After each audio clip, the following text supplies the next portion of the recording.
abuso bota tende o pedir a nós limitação que botem como sindicato tá que o biata via o membro não bota tende de situação não e uma vez o ainda membro via acaba eta cai de proteção e tem CAO etc que o biata é situação não mais difícil tá toma lugar tique para fora de lo que está é círculo sindical direto, pero esse não está quita fogo como sindicato botou responsabilidade para a classe laboral em geral, hasta esse não com o membro e aí nós mira que tem uma necessidade. Bota tem o viaja e que uma aqui está bem for de visa, tecnicamente é nota informal, pero o sector of onde essa que está tomando lugar hope tá dentro companhia não que tá lo que tá vendo mais assim não é contratista não third parties nem que tá vendo usar dor de empresa não onde que botar aí trabalhador não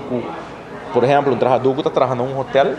pero não está trabalhador de hotel mesmo está trabalhador de uma outra companhia que tem contratista onde que por exemplo se no hotel tem CAO se uno está conta, passou e não tem serviço de hotel, tem serviço de X contratista que está pagando rate mais bom, que não está dando benefício não, etc.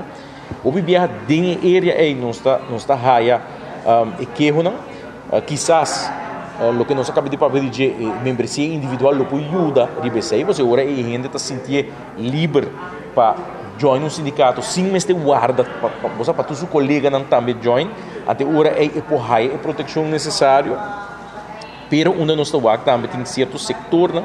de nossa economia que bota é tipo de abuso não que está passando por exemplo o setor de construção bota aí a roupa companhia que não está cumpre com exigência legal nós assinta diferente viaja na diferente momento com o qual está tratando WAP que é a organização de companhia de construção aqui em todo caso é companhia mais grande assim com o governo também na diferente momento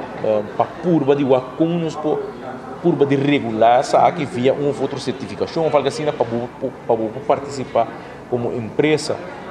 dentro do que trata construção etc pero ainda nós não alugra muito de banda aí, pero não sabe o que não também de banda aí, então um setor que está com a regulação está a boa